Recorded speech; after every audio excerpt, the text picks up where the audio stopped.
Time for yet another, this time historic, Yes. Mike and Mike's Off-Air podcast. Mike Pesto. Mike O'Neill, and it is a big one. I've already been 50 once. Now you're 50 here again. I am again. My gosh, our 50th Mike and Mike Off-Air podcast. By the way, if you really want to feel as though we're really not accomplishing much, I saw, because I actually was on Paul Meyer's Paper Trail podcast with the Sun Gazette, just published the other day. It was the 501st episode of their podcast. So we've got a little ways to go. And we're 50. But honestly, We're missing Michael, a zero. but honestly, although I have been in radio since 1978, I never, ever thought that I would do a podcast beyond a podcast. It wasn't something that was ever on my horizon. In fact, someone I know, a friend of my wife's, once said, well, I want to do a podcast. And I know this person. I was like, why would you want to do a podcast? What are you an expert about? And I think I brought this up with you, and you said to me, guess what? What is Joe Rogan an expert on? Expert not required. Yeah, it's just, can you be entertaining? Can you come at things from a different point of view? Can you say something that people want to listen to? I kind of look at what I do every morning that way. It's not so much giving everyone something that they haven't already heard, but here's a different spin on it. Here's a different take on it. Here's another way of looking at something that you may not have thought of. Or in some cases, actually presenting something that you haven't heard, especially when I get to my big three every morning. Or my way of saying it is, and here's a look from right field. Yeah, exactly. And sometimes we've had that approach on a lot of things that we've done. When we had the heavier subject a while back, we talked about suicides up here in Tulare County, especially among middle-aged men, and we spent a lot of time diving into that. One of the heavier subjects that we covered last week, obviously, was another heavy one with the attempted assassination of former President Donald Trump, and we spent the entire time, first time we'd ever spent an entire podcast just talking about one thing. And I'm sure if I would have told you months ago, at some point we're going to do one podcast that we want to talk about one thing, you would have been, no, there's no way we could possibly do that. I'm going to sit that one out and I'll listen to that one. And ironically, a week later, we still have just about as much information on the motive as we did last week. I don't know if we'll ever know. This can's closed. I'm not opening up this can again. Yeah. But man, bolt that one shut. Isn't that crazy? Yeah, that was, I forget who said it once. I'm paraphrasing it because I'm going to get it wrong, but it may have been one of the Greek philosophers, just a wish that you live in extraordinary times. To say that we are right now in this moment living in extraordinary times would be a major understatement. Just here locally, with the heat we've been dealing with, unprecedented. Hanford, last week or so, I think it was 16 days in a row, was at 105 or hotter. First time in recorded history that Hanford had ever been that hot. I have not remembered any kind of heat like this. And I've told this story before. As a mobile DJ, I think it was 15 or maybe farther years ago, the hottest wedding I ever did was 117 degrees on the deck at the White Horse Inn. We started at 10. We were done at 1:15 because my computer turned off and said, y'all are through. And literally. But the good news is, at that point, everybody was like, I think I'm moving. It was just too hot. But it's been like day after day of that. Day after day of this. We have gone, I want to say we've gone the entire summer so far with at least one city in the South Valley being in triple digits. Yeah. And most days it's 105 plus, like the record in Hanford. Now, this gets me to something that has bugged me, and I've talked with A.J. Fox about this.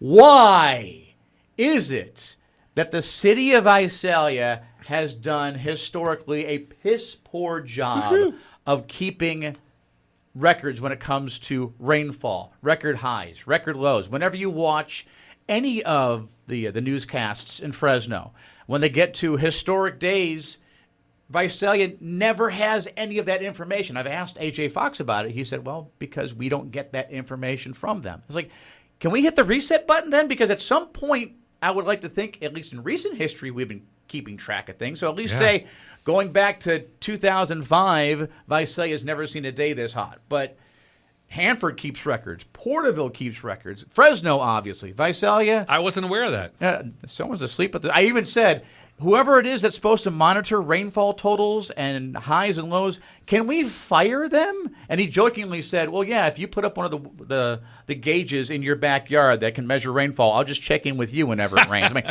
sold. I'll do it. Side gig. Boom. Just like that. No, that's crazy. In fact, and when the heck was July the hottest month? And the answer is starting last year. Last year it was like that. It was not 115 degrees the whole month, but July was a hot July, hotter consistently than the August that followed it. Well, because August was always the month of HELL. Just be careful what you're saying now, because it's not August yet, so you may be. In fact, is there any wood around here that we can? There's Formica as far as the eye can see, but I'm encouraging it to be in August of last year is the whole point. Please, because if we're in for hotter days, God help us all. I want to see the Mike Pesto YouTube live stream when your pool is actually bubbling, and it's like, I don't have heating in this. Look, it's happening. I got in the pool the other day, and I literally swam from one end to the other. I'm like, this is not refreshing. I'm going to get out and take a cold shower. And that's exactly what I did. We went to the Porterville pool. It's off of Park Street in basically in downtown. It's a public pool, but it's unique. It's just not a lap pool that they're letting us swim in. It's got a neat kids end. You can walk right in. I've got a 3-year-old grandson with all kinds of squirty spray stuff, and it's really kind of big. And then up to where the buoy lines are. Okay, that's it. Yeah. But it's still only 2.5 feet maybe. And then it goes out a longer way, and it's still not even that deep. But the point is, because I think of all the spray stuff, the pool temperature's not hot. Oh, wow. It's not hot. It's not freezing either. But it's like, oh, refreshing, yes. And so we're going to be there this weekend. I don't blame you at all. And it's only $2, so not to sell, but hey, $2, stay cool. I'm in. I will say this, going back to the podcast I did, the Paper Trail with Paul Myers the other week, and again, it's available if you want to check it out. It lasted like 90 minutes or so, and that was a conversation with someone that I've talked with him one other time. We did a podcast during COVID via Zoom, so that's the first time I actually went to their offices and actually met him face to face. So it was literally sitting down, microphone between us, each one of us had one, headphones on, and then we just started talking about stuff. No prep or anything. So if I can do 90 minutes with someone I've talked to twice, the fact that we throw out what we do, and I'd like to say and hope that these are getting better and a little bit more entertaining as they go along. Let those watching on YouTube right now and listening online at my975fm.com, I guess, be the judge. But my wife listens on occasion, and she's entertained by the stuff that we throw out, and a little thought-provoking as well. So it's a small sample size, but I'll take it. Well, that's encouraging, because my poor wife, I feel sorry for her in some ways, because not only she has to hear my voice at the house. Really? When she turns on the radio and now a podcast? How do I get away from this? I mean, I get it, and I'm on like every fourth commercial on all 4 radio stations. So in a way, I kind of feel sorry for her. My wife, not your wife, my wife. No, but when you got married, you were already in radio at that point. So it's not new information. It's one of those heads up to anyone who ends up dating someone who is in radio. Just be aware you will be asked, hey, honey, listen to my show and critique me every once in a while. Honey, listen to this commercial and just tell me what you think just from your standpoint. I used to do that with my parents all the time before I got married. I still do. I mean, and especially with my mom, because my mom is about as casual of a listener as there is. So if I could get my mom to listen long enough to at least give me some feedback, she's listening like I think most people do anyway. My picture, I'm not sure what yours is when you're doing the afternoon show, but it's mom driving kids to school or kids there, and there are kids in the back seat. So I'm always cognizant of, okay, there are kids in the room, so be careful of the subjects that we talk about. Especially on mine. Yeah, and how we talk about them. And then even when the kids are dropped off, like 8 o'clock, I can spice it up just a little bit of innuendo every once in a while, just to keep mom. Oh, okay, so mom caught that one. But if there's still kids around, went right over their heads. I'm okay with that. So what's your approach when you're doing afternoons? Pretty much the same. Okay. If my wife were listening, hey, I say this without saying it. Hey, honey, what do you think about? Yeah, I kind of hear that in your delivery. The one person. I'm speaking to one person. Like when a guy jumps up on stage and introduces a concert. Hey, to Larry, how are you? My name's Mike. And that's one of my biggest pet peeves. My perception, the way I offer it up is, if the bus is rolling down, the Tulare bus is rolling down the street, and there are 38 people on it, and I just happen to be on the radio in there, and I come on, hey, it's 8:52, Mike O'Neill, how are you, my friend? Mm-hmm. I'm hoping everybody in the bus, in their mind, is answering, oh, crappy today because of this, or I'm feeling great, or la, la, la, la, la, la, la. But if I say, how you doing, my friend? I'm hoping I'm hitting the one person, because that's what I always loved about my favorite radio announcers when I listened growing up. I really felt like they were talking to me. They're really good, especially talk radio guys, if they were just talking to the one, because it felt like me. Mm-hmm. I'm hoping that that's how I come across. I've said it for years. Your friend Mike O'Neill. Uh-huh. That's if I am coming across as your friend Mike O'Neill, that's all I came to do. Okay, that's really all I came to do. So, you did bring one thing to the table for our 50th anniversary. Spent a little time talking about what we've done, and maybe we'll save a little time for what we see this becoming at some point. But there was something rather historic that happened recently, not the assassination attempt. We covered that quite a bit. If you want to check that out, that's the last podcast, available on YouTube as well as at my975fm.com. But something else happened this past weekend. That's right. And the title on my paper here says, Biden's out. Wow. And so how did you find out, first of all? I was at the stupid pool. I was on my way back from the pool. It happened then. You signaled it, but I was too busy having fun. Okay. Bling! Oh, I got a text. But for me, that could be, so the fact that I didn't jump and look, it's not you. I have like 2 or 3 group texts, one from church for the ushers, one from my kids, one from the people that I work with. And so I'll check in a minute. I'm at the pool. So when I finally got to go, oh, that's right. Mike. Oh. Wow. Okay. Uh-huh. It was on the way home, and I'm like, wow, it happened. It happened. Biden's out. It was interesting for me. I was at home, and it was one of those rare occasions I was actually plugged in at that time. Usually, if I'm not here on the weekend for Saturday or Sunday shifts that we have, I get home, and I'm completely unplugged. That's why I try to show up a little earlier on Mondays to kind of plug myself back in. But I had a hard time unplugging Sunday. So I was on the couch going through my phone, and I got an alert from CNN because I plugged into CNN, Fox News, MSN, all the news outlets I respect to one degree or another. And I got the alert from CNN saying Biden withdraws from race. Yep, he did. The first thing that crossed my mind was someone hacked CNN. Okay. Oh. So that case, if and they mentioned that he posted a letter on X. I'm like, I can squash this right now. I launched my X, which I haven't launched that in months.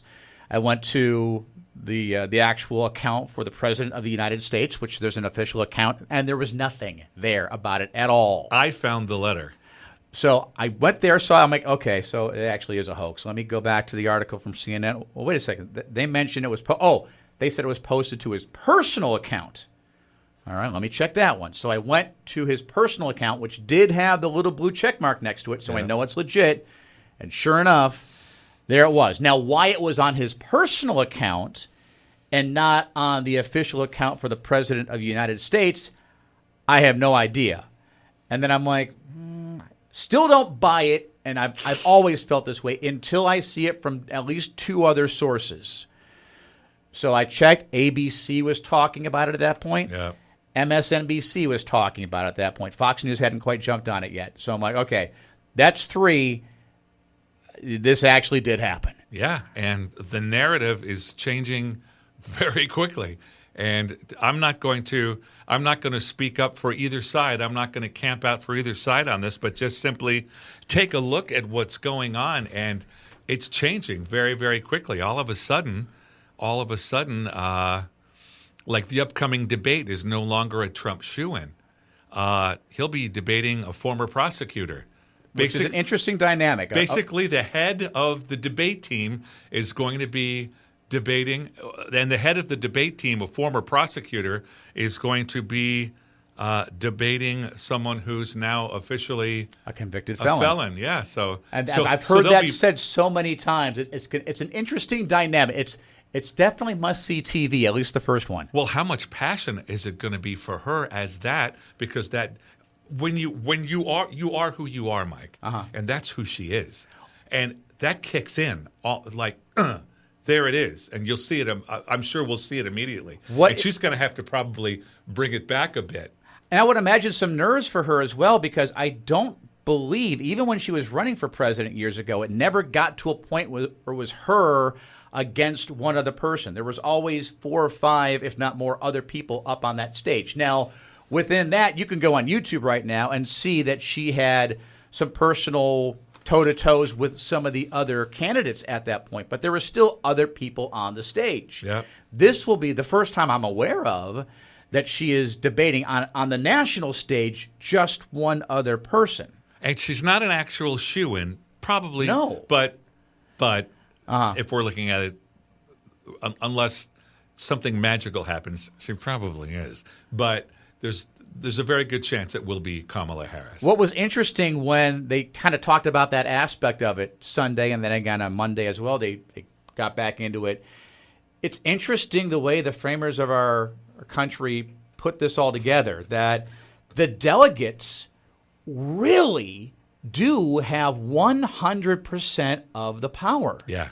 If for whatever reason they all decided, you know what, we don't like any of these people, Bob the delegate, we're all going to throw our votes for you. Legally, there's nothing that prevents them from doing that on either side of the aisle. It's always been a foregone conclusion, and they always do. The delegates will say that they throw their support behind whoever it is that state voted for. But what happens one of these years if that doesn't go that way? And, I know. And it got everyone to thinking, especially in this situation, the delegates now that have, quote-unquote, promised their support for Kamala Harris, what if come convention night they get a wild hair and say, hey, let's have a little fun and nominate Bob. All of a sudden, Bob's president. Or at least he's the Democratic nominee. That could happen, but as we look deeper into the ranks on that side of the ticket, it looks like it's probably Kamala. Probably, but it's one of those things. Would you have thought going into this year we would have an assassination attempt of one of the individuals running for president and then the other one deciding to bow out of the race after being diagnosed with COVID? Right.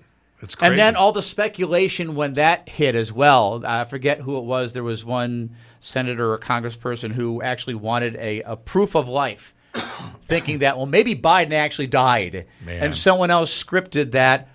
I'm like, what would be the purpose of that? But when you have unprecedented times, you get unprecedented reactions and responses. Like so many that thought that the assassination attempt was a false flag narrative, that he staged the whole thing. Absolutely asinine to think that, but it was unprecedented. I mean, think of it now. Years from now, what are people going to say about this? And if you think there's not going to be some conspiracy theory still going around, how many people are still convinced that the JFK assassination attempt had some other wrinkles that we will never know about? People will be convinced this is the same thing. I know.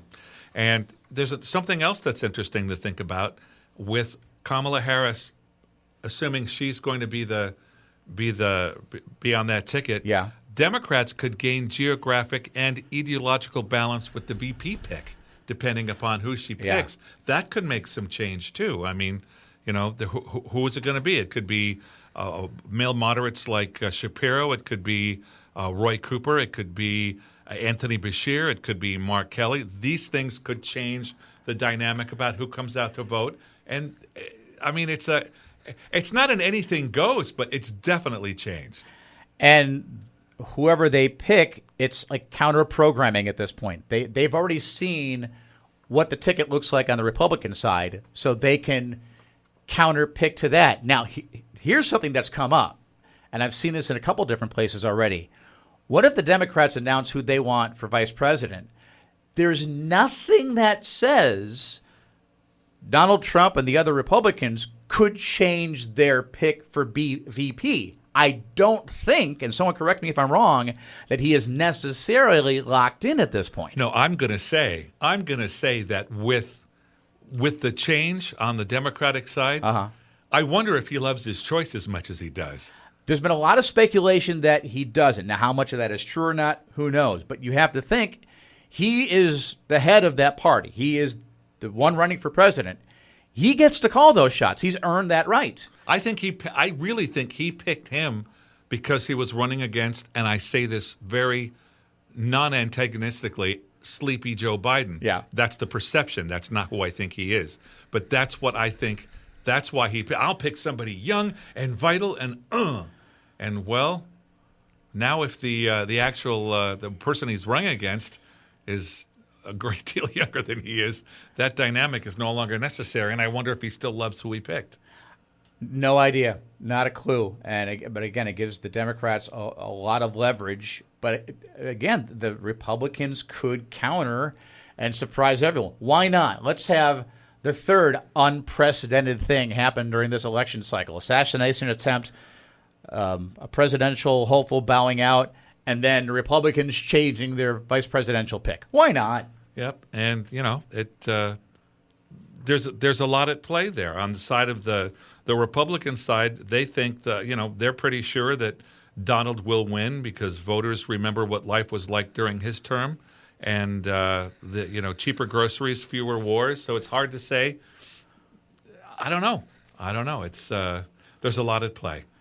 It's like I said before, to live in extraordinary times, and we certainly do. And my son, just by coincidence, my son took summer school this year, not because he had to, but because he wanted to with some other things on his plate. It was suggested by his counselor, hey, if you want to be on football, that takes a lot off, puts a lot on your plate. Let's load up during the summer a little bit. That way you're not completely unplugged from school. So he decided to take history. Oh, man. So I told him, as all this was going on, first the assassination attempt, and then President Joe Biden deciding he is not going to run for office. Every time I put Fox News or something else on, I make sure he's sitting right next to me. I said, you took history over the summer. You're done taking it now. This is current history. People will be talking about this years. Your kids will be talking about this, and they will ask you, Dad, what was it like going through that? Watch and have an opinion. Absolutely. And some interesting quotes that I've seen with regards to this.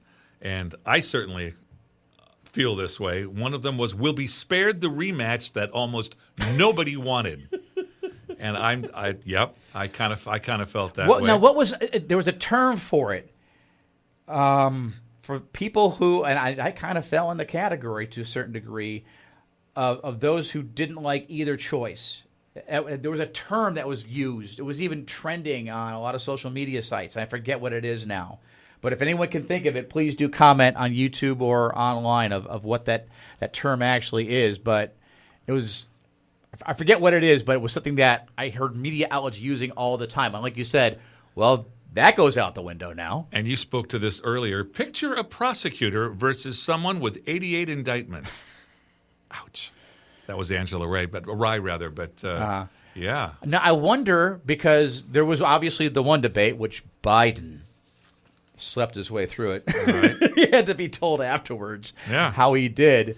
But are there going to be two debates now? There's been some talk. There's still the one that's on the books for September, I believe it is. And he's trying to move it off of ABC to. I saw that as well. To Fox. Well, of course he is. But I mean, I think that will throw the rules on ABC out the window, which Donald would love. I'd like to see those rules stick.